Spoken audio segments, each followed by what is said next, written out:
Morning. नमस्कार दोस्तों, स्वागत है आप सभी का आज के मुख्य समाचार में। तो चलिए जानते हैं दिन भर की 25 बड़ी खबरों को फटाफट अंदाज में। पर आगे बढ़ने से पहले वीडियो को लाइक और चैनल को जरूर सब्सक्राइब करें, साथ में लगे नोटिफिकेशन को ऑन करें। चलिए वीडियो स्टार्ट करते हैं। आपको बता दें कि बिहार की जमुई लोकसभा सीट से चिराग पासवान ने पिछले 2 चुनावों में एनडीए का चिराग जलाए रखा है, लेकिन इस लोकसभा चुनाव में लोक जनशक्ति पार्टी और विपक्षी दलों की महागठबंधन में शामिल राष्ट्रीय जनता दल के बीच कड़ा मुकाबला माना जा रहा है। जी हां, नक्सल प्रभावित रहे जमुई सीट का महत्व यूं तो बिहार की आम लोकसभा सीटों की तरह रहा है, लेकिन इस चुनाव में लोक जनशक्ति पार्टी के संस्थापक रामविलास पासवान के बेटे और निवर्तमान सांसद चिराग पासवान की प्रतिष्ठा दांव पर लगी है। जी हां, लोजपा के प्रमुख चिराग ने इस चुनाव में अपने बहनोई अरुण भारती को चुनाव मैदान में उतारा है। उनका मुख्य मुकाबला महागठबंधन की ओर से राष्ट्रीय जनता दल प्रत्याशी अर्चना रविदास से माना जा रहा है।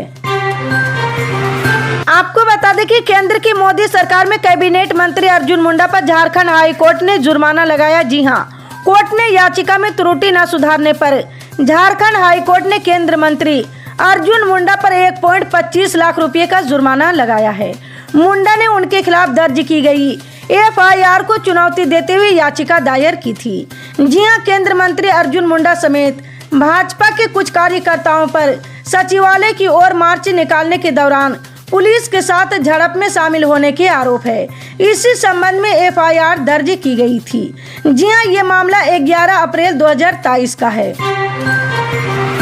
आपको बता दें कि लोकसभा चुनाव को लेकर बिहार की सियासी तस्वीर धीरे धीरे पूरी तरह से साफ होती जा रही। जी हां, एनडीए की ओर से पहले ही प्रदेश की सभी 40 सीटों पर कैंडिडेट उतार दिए गए हैं। अब धीरे धीरे महागठबंधन की ओर से भी उम्मीदवार फाइनल किए जा चुके हैं।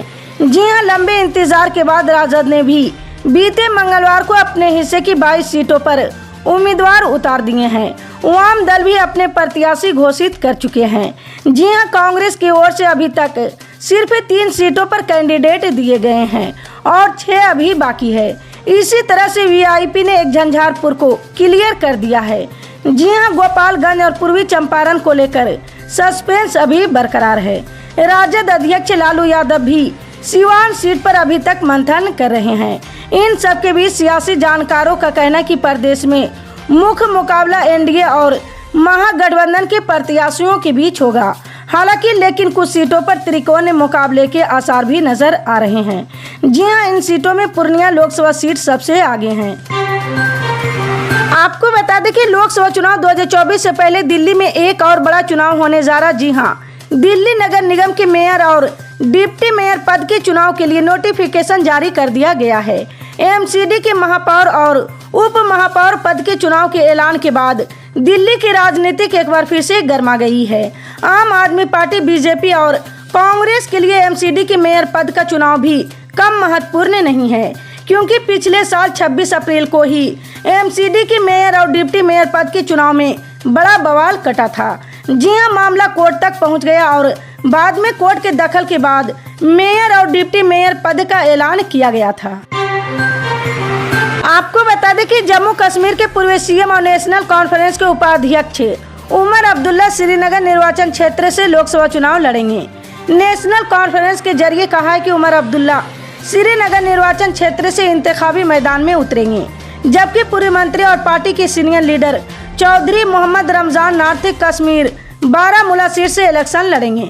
जी हां, नेशनल कॉन्फ्रेंस ने पहले ही अनंतनाग राजौरी निर्वाचन क्षेत्र से अपने उम्मीदवार सीनियर गुज्जर बकरवाल लीडर मियां अल्ताफ अहमद के नाम का ऐलान कर दिया है।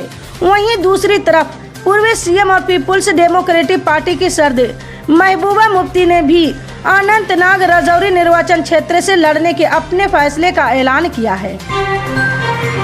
आपको बता दें कि पश्चिम बंगाल के मुख्यमंत्री ममता बनर्जी ने कोलकाता की रेड रोड में आयोजित ईद की नमाज पर आयोजित कार्यक्रम में हिस्सा लिया है।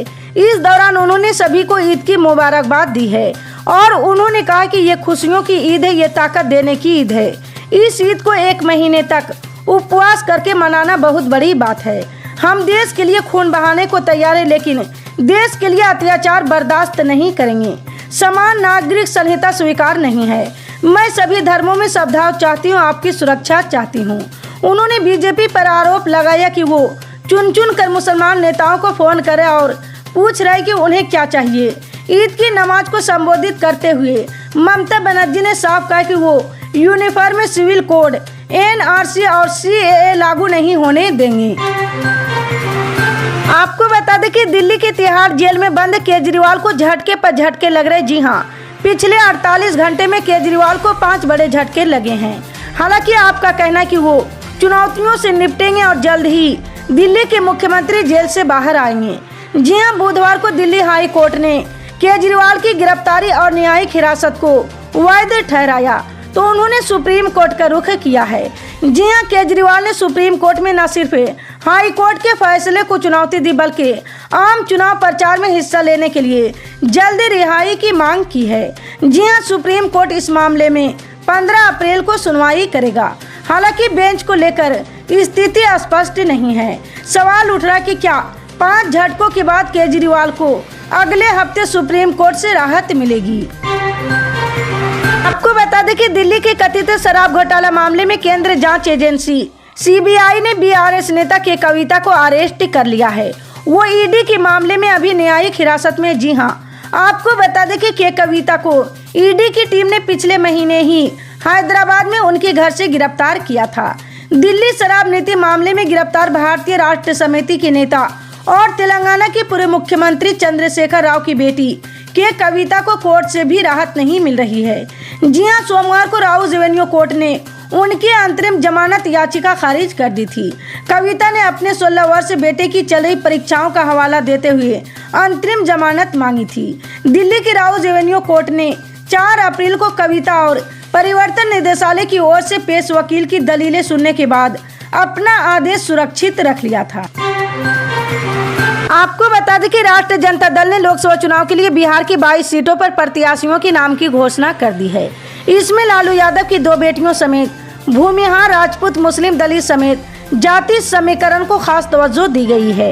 जी हां, सारण से रोहिणी आचार्य जबकि पाटलिपुत्र से मीसा भारती को प्रत्याशी बनाया गया है। जी हां, राजद की ओर से जारी सूची में सर्वाधिक 8 प्रत्याशी यादव है। पार्टी की केंद्र और राज्य संसदीय बोर्ड की ओर से प्रत्याशी चयन के बाद पार्टी के राष्ट्रीय अध्यक्ष लालू प्रसाद यादव प्रत्याशियों के नाम पर मुहर लगाई है।